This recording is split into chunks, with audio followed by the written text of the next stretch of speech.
It is the wild card race of the chase. Mark Martin calls it the lottery because it is a high-speed game of chance.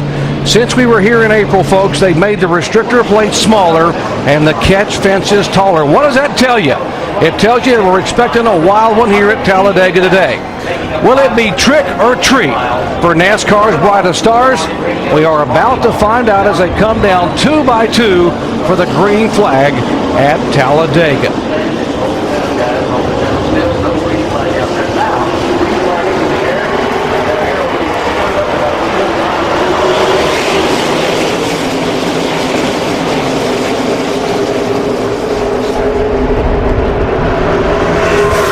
Takes them almost a lap to come up to full speed here. They are side by side. Looks like a parade lap as now Jimmy Johnson and Jeff Gordon pull away. The inside lane now getting a 3-car length advantage.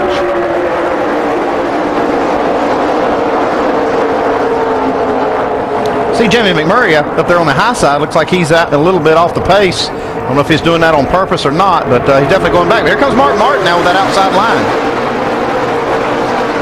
All about momentum here, DJ. Now the outside line seems to have it as they sweep through the banking coming out of turn 4. Yeah, these guys will be testing this throughout the race to see just which line will move the best with these new plates and their drafting partners. And we'll talk a lot about some of the things that NASCAR told these guys during the drivers' meeting, what they're allowed to do and what not to do. Basically, if you're allowed to bump on the straightaway, you better keep your distance in the corners. Well, Mark Martin gets those first 5 points that are available, leading that first lap. 41 cars in the draft, 3 lanes. It's all about Talladega now. Almost 200 miles an hour, 3 different lines, and there they are. Look at Montoya and the 24 car. Bump, push, and bump all the way up to the 14 of Tony Stewart.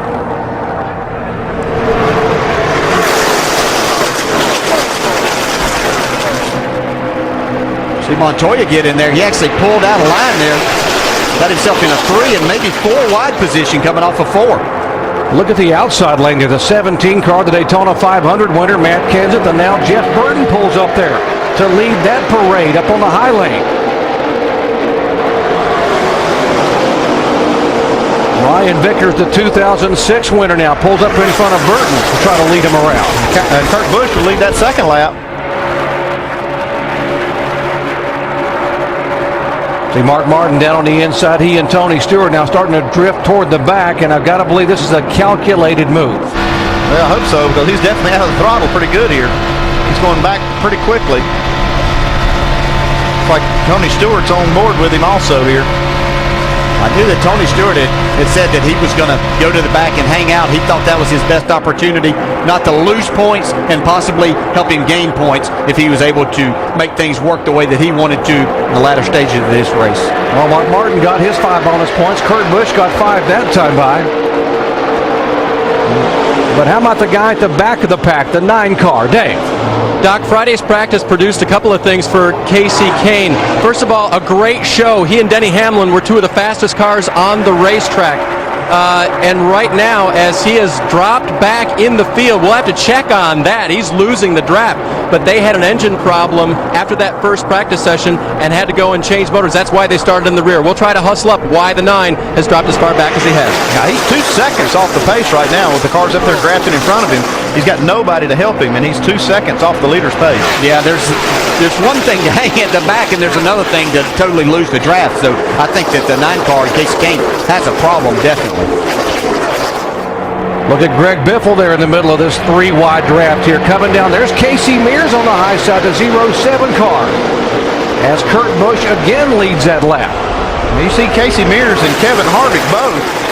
Richard Childress cars now working that high side. It is hard to believe that Kurt Busch, who has the best average turn 2, off of turn 2, couple of cars up into the outside Paul wall. Menard is one of those cars.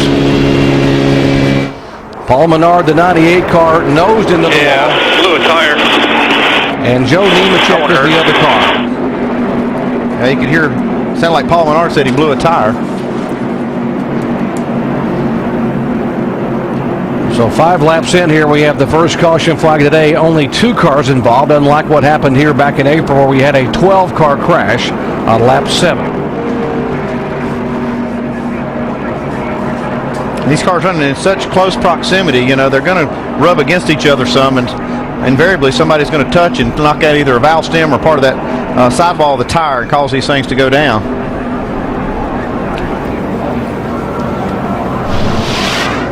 Right side of your screen, these guys running toward the back of the pack, and you heard them say about a cut tire and heavy damage on both those cars. So under caution for the first time today here at Talladega, lap number 5, 2 cars involved. Back after this message and a word from our ABC stations.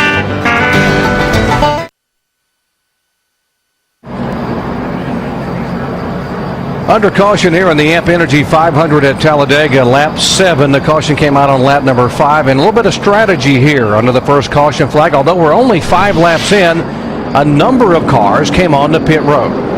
Yeah, track position is not a big deal right now at this point of the race, and you see a lot of the top cars coming in. There's Jeff Gordon, Tony Stewart, just getting a little splash of fuel. You see Denny Hamlin getting tires. Here comes Jimmy Johnson. Going to put a little gas in, and looks like he's got a wedge ridge. They're going to adjust on it just a little bit. A little miscommunication on which way they want to go. There we go. Very atypical for this 48 bunch to be having that indecision and also maybe making an adjustment this early, although we had rain, I guess, all day Saturday here. So, folks, 20 cars came on the pit road, and they made an adjustment, but they're all smiles out of the 48 pits. Back with the restart in just a moment.